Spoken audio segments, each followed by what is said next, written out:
കേരളത്തിൽ ഡിസംബർ 11 വ്യാഴാഴ്ച തൃശൂർ, പാലക്കാട്, മലപ്പുറം, കോഴിക്കോട്, വയനാട്, കണ്ണൂർ, കാസർഗോഡ് എന്നീ 7 ജില്ലകളിലെ പഞ്ചായത്തുകളിലേക്കും മുനിസിപ്പാലിറ്റികളിലേക്കും കോർപ്പറേഷനുകളിലേക്കും വോട്ടെടുപ്പ് നടക്കുകയാണ്.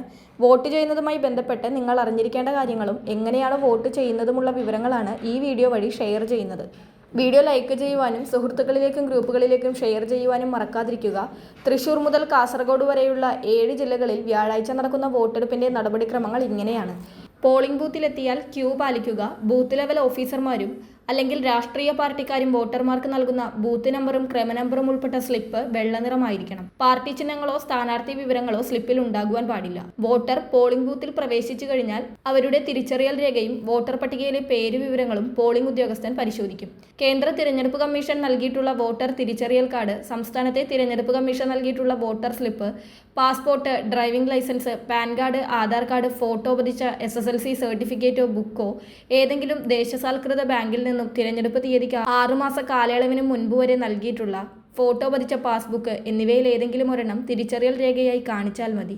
വോട്ടർ പോളിംഗ് ബൂത്തിൽ പ്രവേശിച്ചു കഴിഞ്ഞാൽ അവരുടെ തിരിച്ചറിയൽ രേഖയും വോട്ടർ പട്ടികയിലെ പേര് വിവരങ്ങളും പോളിംഗ് ഉദ്യോഗസ്ഥൻ പരിശോധിക്കും. തുടർന്ന് രണ്ടാമത്തെ പോളിംഗ് ഓഫീസറുടെ അടുത്ത് ചെല്ലുമ്പോൾ വോട്ടറുടെ കൈവിരലിൽ മഷി പുരട്ടി വോട്ട് രജിസ്റ്ററിൽ ഒപ്പോ വിരലടയാളമോ രേഖപ്പെടുത്തി വോട്ടിംഗ് സ്ലിപ്പ് നൽകും. സ്ലിപ്പുമായി വോട്ടിംഗ് യന്ത്രത്തിന്റെ ചുമതലയുള്ള ഓഫീസറുടെ മുൻപിലെത്തി സ്ലിപ്പ് ഏൽപ്പിക്കണം. ഉദ്യോഗസ്ഥൻ കൺട്രോൾ യൂണിറ്റിലെ ബട്ടൺ അമർത്തി ബാലറ്റ് യൂണിറ്റുകൾ വോട്ടിങ്ങിന് സജ്ജമാക്കും. തുടർന്ന് സമ്മതിദായകൻ വോട്ടിംഗ് കമ്പാർട്ട്മെന്റിലേക്ക് നീങ്ങണം. ബാലറ്റ് യൂണിറ്റിൽ ഏറ്റവും മുകളിൽ ഇടതുഭാഗത്തായി പച്ച നിറത്തിലുള്ള ഓരോ ചെറിയ ലൈറ്റ് തെളിഞ്ഞു നിൽക്കുന്നത് കാണാനാകും. ഇത് ബാലറ്റ് യൂണിറ്റുകൾ വോട്ട് രേഖപ്പെടുത്താൻ തയ്യാറാണെന്ന് സൂചിപ്പിക്കുന്നു. സ്ഥാനാർത്ഥിയുടെ ചിഹ്നത്തിന് നേരെയുള്ള ബട്ടണിൽ വിരലമർത്തിയാൽ ദീർഘമായ ബീപ് ശബ്ദം കേൾക്കുകയും വോട്ട് രേഖപ്പെടുത്തൽ പൂർണ്ണമാവുകയും ചെയ്യും. ശേഷം വോട്ടർക്ക് മടങ്ങാവുന്നതാണ്. കോർപ്പറേഷൻ, മുനിസിപ്പാലിറ്റി എന്നിവിടങ്ങളിലെ വോട്ടർ ഒരു വോട്ട് മാത്രം ചെയ്താൽ മതി. ത്രിതല പഞ്ചായത്തിൽ ഒരു വോട്ടർ, ഗ്രാമ, ബ്ലോക്ക്, ജില്ലാ പഞ്ചായത്ത് തലങ്ങളിലേക്ക് ഓരോ വോട്ട് വീതം ആകെ 3 വോട്ടുകൾ രേഖപ്പെടുത്തണം. വോട്ടിംഗ് കമ്പാർട്ട്മെന്റിലെ 3 ബാലറ്റ് യൂണിറ്റുകൾ ഗ്രാമപഞ്ചായത്ത്, ബ്ലോക്ക് പഞ്ചായത്ത്, ജില്ലാ പഞ്ചായത്ത് എന്നീ ക്രമത്തിലാണ് സജ്ജീകരിച്ചിരിക്കുന്നത്.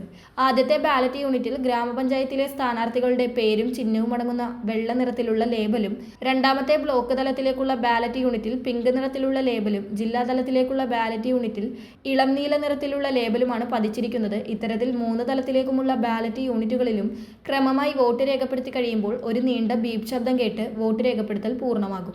ഏതെങ്കിലും ഒന്നോ അതിലധികമോ തലത്തിലെ ബാലറ്റ് യൂണിറ്റിൽ വോട്ട് രേഖപ്പെടുത്താൻ താൽപ്പര്യമില്ലാത്ത പക്ഷം താൽപ്പര്യമുള്ള തലത്തിലെ വോട്ട് രേഖപ്പെടുത്തിയ ശേഷം അവസാനത്തെ ബാലറ്റ് യൂണിറ്റിലെ അവസാന ബട്ടൺ അമർത്തി വോട്ടിംഗ് പൂർത്തിയാക്കാം. വോട്ട് രേഖപ്പെടുത്തൽ പൂർണ്ണമാകുമ്പോൾ നീണ്ട ഒരു ബീപ് ശബ്ദം കേൾക്കാനാകും. 3 തലത്തിലെയും വോട്ട് രേഖപ്പെടുത്തി കഴിഞ്ഞിട്ടുണ്ടെങ്കിൽ എൻഡ് ബട്ടൺ അമർത്തേണ്ട ആവശ്യമില്ല. എൻഡ് ബട്ടൺ അമർത്തി കഴിഞ്ഞാൽ ആ വോട്ടർക്ക് പിന്നീട് വോട്ട് ചെയ്യാനാകില്ല. ഒരേ സമയം ഒന്നിൽ കൂടുതൽ ബട്ടൺ അമർത്തിയാലും ഒരു വോട്ട് മാത്രമേ രേഖപ്പെടുത്തുകയുള്ളൂ. അതുപോലെ ഒന്നിൽ കൂടുതൽ തവണ ഒരേ ബട്ടണിൽ അമർത്തിയാലും ഒരു വോട്ട് മാത്രമാണ് രേഖപ്പെടുത്തുക. വോട്ട് ചെയ്യുന്നതിനുള്ള രഹസ്യ സ്വഭാവം കാത്തുസൂക്ഷിക്കാൻ ഓരോ വോട്ടറും ബാധ്യസ്ഥരാണ്. വോട്ടർമാർക്ക് എന്തെങ്കിലും സംശയമോ പ്രയാസമോ അനുഭവപ്പെടുന്നുണ്ടെങ്കിൽ പ്രിസൈഡിംഗ് ഓഫീസറുടെ സഹായം തേടാവുന്നതാണ്. വോട്ട് രേഖപ്പെടുത്തി കഴിഞ്ഞാൽ അടുത്ത ആളിന് വോട്ട് ചെയ്യാനായി എത്രയും വേഗം വോട്ടിംഗ് കമ്പാർട്ട്മെന്റിൽ നിന്നും വോട്ടർ പുറത്തു കടക്കണം. ഏതെങ്കിലും കാരണവശാൽ ഒരാളുടെ പേര് ഒന്നിലധികം വോട്ടർ പട്ടികകളിലോ ഒരു വോട്ടർ പട്ടികയിൽ തന്നെ ഒന്നിലധികം പ്രാവശ്യമോ ഉൾപ്പെട്ടിട്ടുണ്ടെങ്കിലും ഒരു വോട്ട് മാത്രമേ ചെയ്യാൻ പാടുള്ളൂ. ഒരാളുടെ പേര് ഒന്നിലധികം പ്രാവശ്യം ഉൾപ്പെട്ടിട്ടുണ്ടെങ്കിൽ പോലും അയാൾ ഒന്നിലധികം വോട്ട് ചെയ്യുന്നത് കുറ്റകരമാണ്. അവർക്കെതിരെ കർശന നടപടി സ്വീകരിക്കുമെന്ന് സംസ്ഥാന തിരഞ്ഞെടുപ്പ് കമ്മീഷണർ A. ഷാജഹാൻ അറിയിച്ചിട്ടുണ്ട്. അതുപോലെ വോട്ട് ചെയ്യാൻ ഹാജരാക്കാത്തവരുടെയും മരണപ്പെട്ടവരുടെയും സ്ഥലത്തില്ലാത്തവരുടെയും വോട്ട് ആൾമാറാട്ടത്തിലൂടെ രേഖപ്പെടുത്തുന്നവർക്കെതിരെയും കർശന നിയമ നടപടി സ്വീകരിക്കുന്നതാണ്. അത്തരം കുറ്റക്കാരെ പോലീസിന് കൈമാറുന്നതാണ്. കുറ്റക്കാരൻ ഭാരതീയ ന്യായ സംഹിതയിലെ 174 വകുപ്പ് പ്രകാരം 1 വർഷം വരെ തടവ് ശിക്ഷയ്ക്കും പിഴ ശിക്ഷയ്ക്കും അർഹനാണ്. തദ്ദേശ തെരഞ്ഞെടുപ്പ് വോട്ടെടുപ്പ് സമയക്രമം സമ്മതിദായകർ ശ്രദ്ധിക്കണമെന്ന് സംസ്ഥാന തിരഞ്ഞെടുപ്പ് കമ്മീഷൻ അറിയിച്ചിട്ടുണ്ട്.